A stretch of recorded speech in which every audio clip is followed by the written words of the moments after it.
మీ అందరికీ నా హృదయపూర్వక వందనాలు. చెమ్మగలిగిన దేవుని పిల్లారా, మీ హృదయాలు వెలిగించే మాటతో దేవుడే కొనే మాటలు తీసుకొని మీ అద్దకు వచ్చినాడు కనుక మీరు నేను ప్రభు మాటలు చేద్దాం, మన హృదయాలు వెలిగించుకుందాం.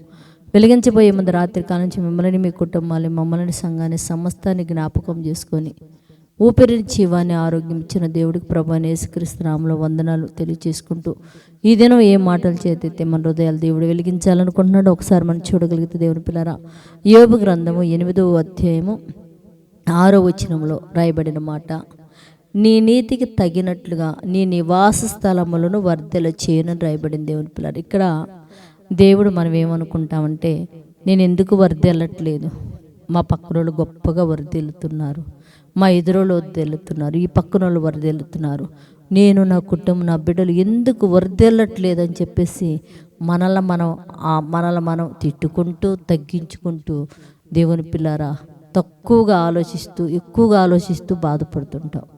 దేవుడు ప్రతిదీ వాక్యం ద్వారా మనల్ని హెచ్చరిస్తుంటాడు. ఇక్కడ ఏమంటున్నాడంటే, నీ నీతిని బట్టి, అంటే నీలో నీ నీతిని బట్టి ఆయనంట నీ నివాస స్థలంలో వర్ధెల చేయను. నీలో ఎంత నీతిగా ఉంటావో ఆ నీతిని బట్టంట దేవుడు నిన్ను నీ స్థలాలన్నీ, అంటే నీ బిడ్డలు కానీ నీ కుటుంబం కానీ నీ చేతి పని కానీ ఏదైనా కూడా వర్ధిల్లాలంటే, ఏదైనా చేయాలంటే దేవుని పిల్లారా నీ నీతిని బట్టి ఏందని చెప్తుంట, నీ నివాస స్థలములను వర్ధెల చేయను అని చెప్పి దేవుడు రాయబడి ఉంది దేవుని పిల్లలు. కనుక భూమి మీద ఉన్న ప్రతి ఒక్కరు కూడా నీతిమంతులుగా మారిపోయి వారి నివాస స్థలాలు వర్ధిల్లునట్లు ప్రార్థన చేద్దాం. దేవుని పిల్లరా, పరిశుద్ధుడా చెమ్మగలిగిన మా పరలోకపు తండ్రి, నాయనా నీ కృప కలిగిన నామానికి వందనాలు తండ్రి.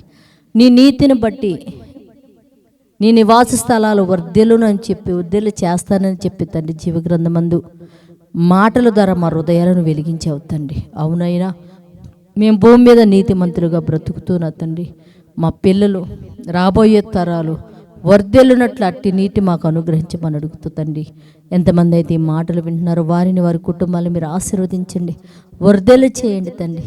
ఇదిగో బిడ్డలు కష్టపడి పని చేసుకోవడానికి నైనా ఏ కూనెలేగిసిగో తండ్రి పొలాలని నా తండ్రి, ఇదిగోనైనా చేతి పనులని వ్యాపారాలని ఉద్యోగాల నిమిత్తం బిడ్డలు పరుగులెడుతుండగా క్షేమంగా ఆ పనులు ముగించుకొని సాయంత్రం ఇంటికి చేరి కుటుంబాలతో కలిసి నిన్ను ఆరాధించి నీ వలన కృప పొందటానికి సహాయం చేయమని మా రక్షకుడు నీ కుమారుడు యేసు పరిశుద్ధ నామములో ప్రార్థన అడుగుతున్నాం తండ్రి, ఆమేన్.